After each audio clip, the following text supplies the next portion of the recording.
ನಾನು ಕಂಬದಳ್ಳಿ ಹನುಮಪ್ಪ ಮುನಿಯಪ್ಪ ಎಂಬ ಹೆಸರಿನ ನಾನು ಕಾನೂನಿನ ಮೂಲಕ ಸ್ಥಾಪಿತವಾದ ಭಾರತದ ಸಂವಿಧಾನದ ವಿಷಯದಲ್ಲಿ ನಿಜವಾದ ಶ್ರದ್ಧೆ ಮತ್ತು ನಿಷ್ಠೆಯನ್ನು ಹೊಂದಿರುತ್ತೇನೆಂದು, ನಾನು ಭಾರತದ ಸಾರ್ವಭೌಮತ್ವವನ್ನು ಮತ್ತು ಅಖಂಡತೆಯನ್ನು ಎತ್ತಿ ಹಿಡಿಯುತ್ತೇನೆಂದು ಮತ್ತು ಕರ್ನಾಟಕ ರಾಜ್ಯದ ಮಂತ್ರಿಯಾಗಿ ನನ್ನ ಕರ್ತವ್ಯಗಳನ್ನು ಶ್ರದ್ಧಾಪೂರ್ವಕವಾಗಿ ಮತ್ತು ಅಂತಃಕರಣಪೂರ್ವಕವಾಗಿ ನಿರ್ವಹಿಸುತ್ತೇನೆಂದು, ಭಯ ಅಥವಾ ಪಕ್ಷಪಾತವಿಲ್ಲದೆ ರಾಗದ್ವೇಷ ಇಲ್ಲದೆ ಎಲ್ಲ ಬಗೆಯ ಜನರಿಗೆ ಸಂವಿಧಾನಕ್ಕೆ ಮತ್ತು ಕಾನೂನಿಗೆ ಅನುಸಾರವಾಗಿ ನ್ಯಾಯವಾದದ್ದೇನೆ ಮಾಡುತ್ತೇನೆಂದು ದೇವರ ಹೆಸರಿನಲ್ಲಿ ಪ್ರಮಾಣ ಮಾಡುತ್ತೇನೆ. ಶ್ರದ್ಧಾಪೂರ್ವಕವಾಗಿ ಪ್ರತಿಜ್ಞೆ ಮಾಡುತ್ತೇನೆ.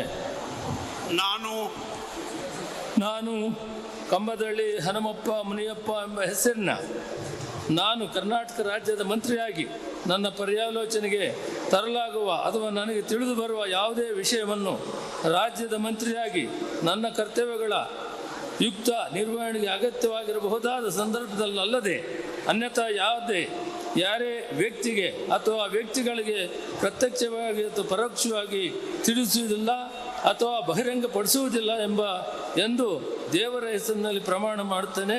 ಶ್ರದ್ಧಾಪೂರ್ವಕವಾಗಿ ಪ್ರತಿಜ್ಞೆ ಮಾಡುತ್ತೇನೆ.